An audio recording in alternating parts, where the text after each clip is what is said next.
Bill, someone sent me a Facebook post from a Muslim known as Rashid, who spells out a couple of arguments similar to the Kalam, along with five questions for Christians. First off, apparently there's something in Muslim culture that makes them appreciative of the features of the Kalam. Perhaps this is Al Ghazali's influence, Bill.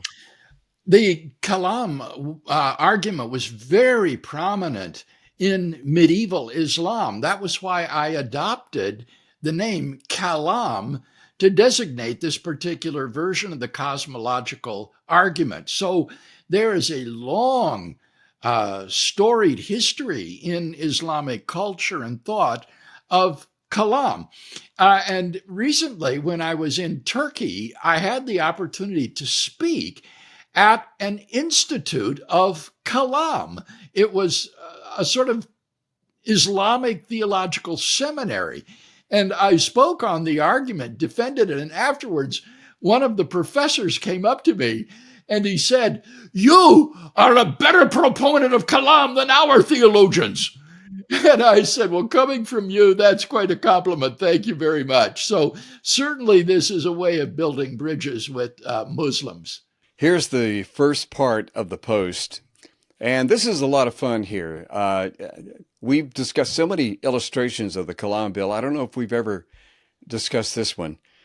Quoting now, he says, imagine you walk out of your house and on your street you find a row of dominoes that stretch far beyond what your eyes can see. You start to hear a noise that gets slightly louder as time passes. The noise is familiar to you as you used to play with dominoes as a child. It is the sound of them falling. Eventually, you see this amazing display of falling dominoes approaching you, and you greatly admire how the basic laws of physics can produce such a remarkable spectacle. However, you are also saddened because the last domino has now fallen a few inches away from your feet. Still excited about what has just happened, you decide to walk down the street to find the first domino, hoping to meet the person responsible for producing this wonderful experience.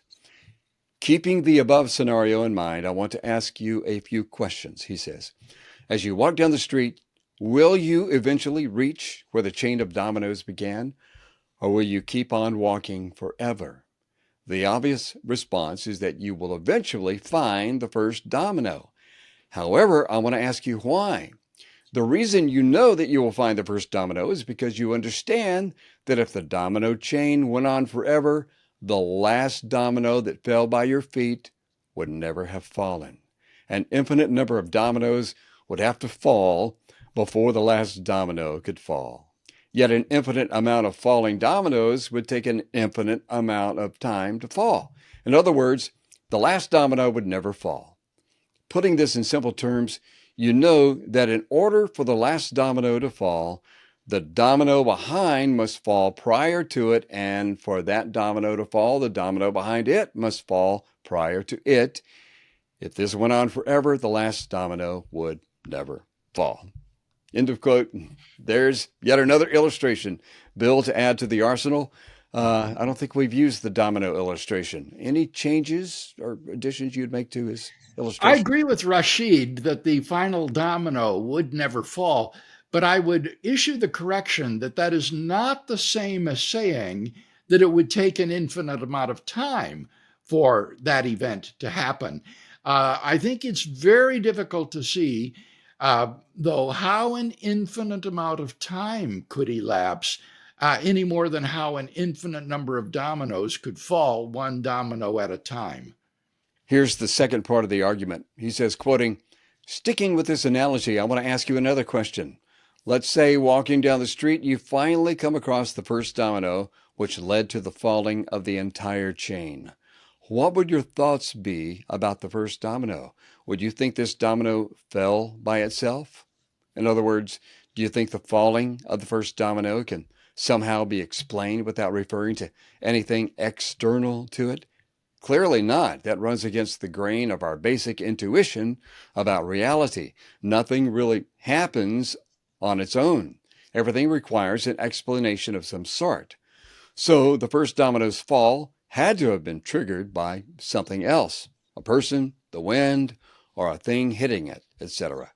Whatever this something else is, it has to form a part of our explanation of falling dominoes.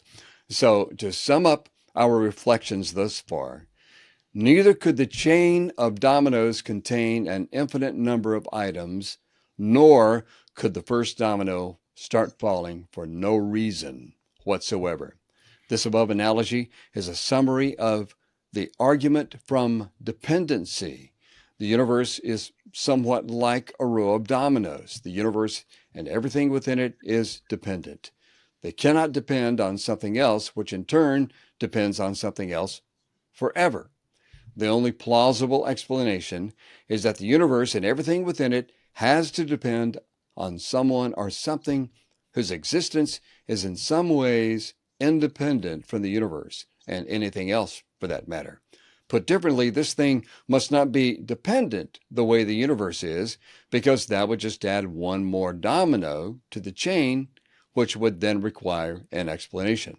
Therefore, there must be an independent and eternal being that everything depends upon. End of quote. It sounds also like the argument from contingency, Bill. Yes, it does, Kevin. And I think, unfortunately, Rashid has conflated these two versions of the cosmological argument. The analogy of the row of dominoes is illustrative of the Kalam cosmological argument, which says that anything that begins to exist has a cause. The universe began to exist, therefore, the universe has a cause. But the dependency argument, or the argument from contingency, is an argument to the effect that everything that exists has an explanation of its existence, either in the necessity of its own nature or in an external cause. And if the universe has an explanation of its existence, it cannot be in the necessity of its own nature, and therefore it must be in an external transcendent cause. And therefore there is an external transcendent cause upon which the universe depends. I think that both of these versions of the argument are sound, but it is important to understand that these are two different cosmological arguments, and therefore have a cumulative force in establishing the truth of theism. And now, completing the article, some questions for my Christian friends. And Bill, you can be the Christian friend and Okay. answer these. Does your religion teach that Jesus Christ was a man from all eternity? If so, how would a human being fit into the eternal Trinity? Yeah. It's just shocking to me how an intelligent Muslim like Rashid could display such ignorance of Christian doctrine as is betrayed by this question. In Christian theology, Jesus Christ is a divine person. He is the second person of the Trinity, and therefore he is eternal in the Trinity. And then about 2,000 years ago, this divine person assumed a human nature in the virginal conception of Jesus. And so the person is from eternity, part of the Trinity, but the human nature of Christ begins to exist only around 2,000 years ago with his incarnation. Next question. Does your religion teach that the Holy Spirit is to be worshiped, or is his function just utilitarian in some ways? In other words, do you believe the Holy Spirit performs certain roles or functions, but it's not necessary to worship the Holy Spirit? I would say that as God, the Holy Spirit is to be worshiped along with the Father and the Son. He is a divine person and therefore shares in the divine nature with all of its superlative great making properties. And therefore, the Holy Spirit is to be worshiped just as the Father and Son are to be worshiped. Next, he asks, did Jesus Christ know he was divine even when he was a baby, or did he find out later? If he was God in the flesh, it would seem that his mind would be superior even as a baby, and he would know who he was while reclining in that manger. Mhm. According to standard Christian doctrine, Jesus knew that he was divine according to his divine nature, but not necessarily according to his human nature. The doctrine of the incarnation is not like Superman disguised as Clark Kent. Rather, the man Jesus of Nazareth had an authentic human consciousness that grew from infancy to adulthood. Now, in my own work, I have attempted to provide a model of this by distinguishing in a theologically significant way between the conscious and the subconscious life of Jesus.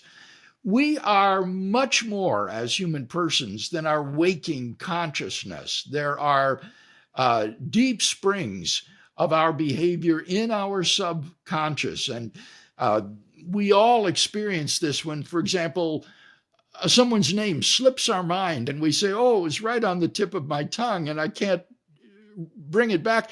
And then sometimes later it suddenly comes to us. We knew it all along, but it was in our subconscious. And so my suggestion is that much of Jesus' uniquely divine knowledge that would be inconsistent with an authentic human experience, was subliminal or subconscious during his so-called state of humiliation from the virginal conception through his death. And therefore, we should not imagine Jesus in his conscious waking existence to be reclining in the manger, contemplating the infinitesimal calculus. Final question. The New Testament teaches that all of Christ's enemies would eventually be placed under his feet. Doesn't that sound like warfare and violence are required to accomplish this? So isn't the Christian hypocritical when criticizing Islam for being violent? Oh, when it talks about God putting all things under Jesus' feet, this is at the judgment day, where God subjects all things to Christ. And then in turn, Christ delivers the kingdom to God the Father. This is not an event that takes place in human history brought about by men through jihad. So the Christian ethic is very different from the Muslim ethic of evangelism by violence and warfare. The ethics of Jesus do not permit that. And the final kingdom of Jesus is something that God the Father will bring about after the end of human history when Christ returns again. You know, Bill, as we wrap it up today, I think this shows, like you mentioned earlier, for one thing, that the Kalam Cosmological Argument proves to be a very fruitful avenue for dialogue between Christians and Muslims, and opens the door to further discussion on questions like these others. I absolutely agree. When I first started reading these questions by Rashid, I didn't think they were sincere.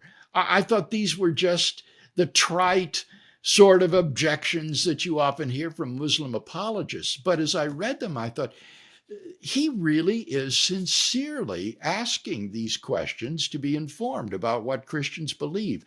And so I think we should welcome questions like this. And I'm thrilled that the Kalam Cosmological Argument has proved to be so effective a bridge to Muslims in sharing the gospel.